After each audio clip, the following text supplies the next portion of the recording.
नमस्कार साथीहरु, स्वागत छ सबैजनालाई आजको यस भिडियोमा। एन्ड आज म तपाईहरुलाई कुनै ट्युटोरियल हैन, आज म तपाईहरुलाई एउटा वेबसाइट भिजिट गराउने छु जुन हजुरलाई ग्राफिक डिजाइनिङ गर्दा एकदमै हेल्पफुल हुन्छ। सायद हजुरलाई यो वेबसाइटको बारेमा पहिले नै थाहा पनि होला।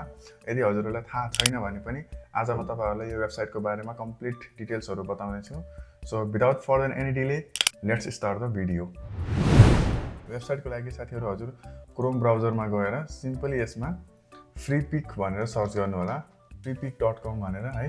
यो फर्स्ट वेबसाइट हजुरले देख्न सक्नुहुन्छ। हजुरको यस्तो खालको इन्टरफेस आउँछ र यसमा तपाईले माथिपट्टि हेर्ने भने फ्रीपिकको लोगो पनि देखाएको छ र त्यसको सेन्टरतिर हेर्ने भने vector, photos, AI images, icons, videos, PSD file, 3D font, category भनेर।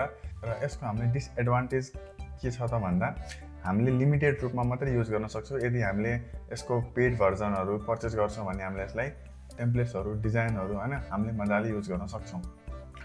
सो आज म तपाईहरुलाई यो वेबसाइटबाट केही मोकअप्सहरु डाउनलोड गरेर त्यो मोकअपमा आफ्नो लोगोलाई कसरी युज गर्ने सो त्यो बारेमा चाहिँ म तपाईहरुलाई सिकाउँछु। र यो वेबसाइटमा मेरो बेस्ट बेनिफिट के लाग्छ भन्दा यसमा मैले हाई क्वालिटीका इमेजेसहरु पाउँछु। फर एक्जाम्पल मैले यहाँ गएर मेन सर्च गरे भने यसरी यो हाई क्वालिटीका इमेजेसहरु यसमा अवेलेबल छ जुन हाम्रो अदर वेबसाइटमा जानुभयो भने यसरी हजुरले पाउन गाह्रो हुन्छ। अरु वेबसाइट पनि छन् जस्तै अनस्प्ल्याश भयो, पिक्सल भयो हैन, बट यो वेबसाइट मलाई फोटोको लागि बेस्ट लाग्छ। ल साथीहरु, जस्तै कि म यसमा मैले कुनै लोगो मोकअप सर्च गरे र लोगो देखिसक्नुहुन्छ हजुरले यहाँ थुप्रै टाइपको लोगोहरुको यहाँ मोकअपहरु आइसकेको छ। फर एक्जाम्पल मलाई यो कम्पनी लेखेको लोगो चाहिएको छ। सो म यसमा क्लिक गर्छु। क्लिक गर्न साथ ख्याल गर्नु होला हजुरले यसको पीएसडी फाइल है, पीएसडी फाइल डाउनलोड गर्दै हुनुहुन्छ। सो म यसलाई डाउनलोड गर्छु, फ्री डाउनलोड। ल गाइस, मैले डाउनलोड गरेको फाइललाई आफ्नो म्युजिक फोल्डरमा ल्याए र यसमा राइट क्लिक गरेर एक्सट्र्याक्ट हियर गर्छु म। र देख्न सक्नुहुन्छ हाम्रो यो फाइल आइसकेको छ, पीएसडी फाइल 162 एन्ड फोटोमा पनि 162 लेखेको छ, चिन्नलाई सजिलो हुन्छ। र अब म सिधै यसलाई ड्र्याग एन्ड ड्रप गर्छु आफ्नो फोटोसपमा।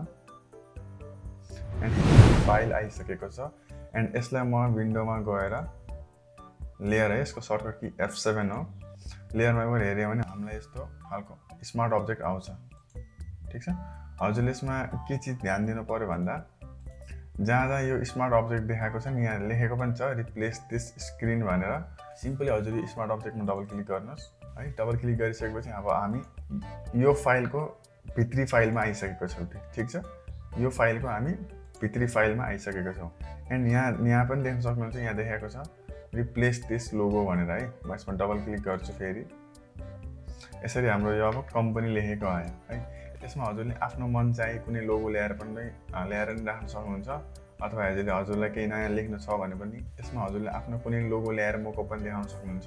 जस्ट मैले यहाँ सिम्पलमा एन्ड यसको कलर मैले ब्ल्याक गरिदिन्छु, कन्ट्रोल ब्याक स्पेस गरेर यो ब्ल्याक भयो। एन्ड मैले सिम्बलमा कन्ट्रोल एस गरे है।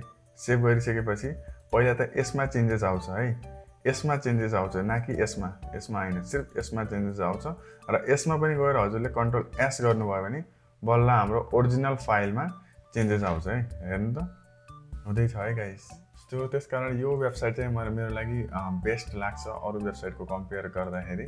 किनकि यसमा मैले मोकअप मात्रै हैन कि मैले यसमा पीएसडी फाइल, भेक्टर फाइलहरु हैन, बनाउने टेम्प्लेट्सहरु भयो, अनि अनलिमिटेड फोटोजहरु भयो, यसमा मैले मजाले डाउनलोड गर्न सक्छु।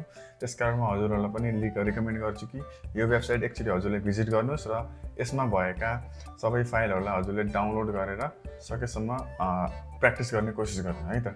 यदि हजुरलाई यो भिडियो एकदमै इन्फर्मेटिभ लाग्छ भने च्यानललाई लाइक, शेयर र सब्स्क्राइब गरिदिन नबिर्सिनु होला। प्लस यो भिडियोलाई सकेसम्म आफ्ना साथीहरुसँग पनि शेयर गर्नु होला है त। Thank you so much.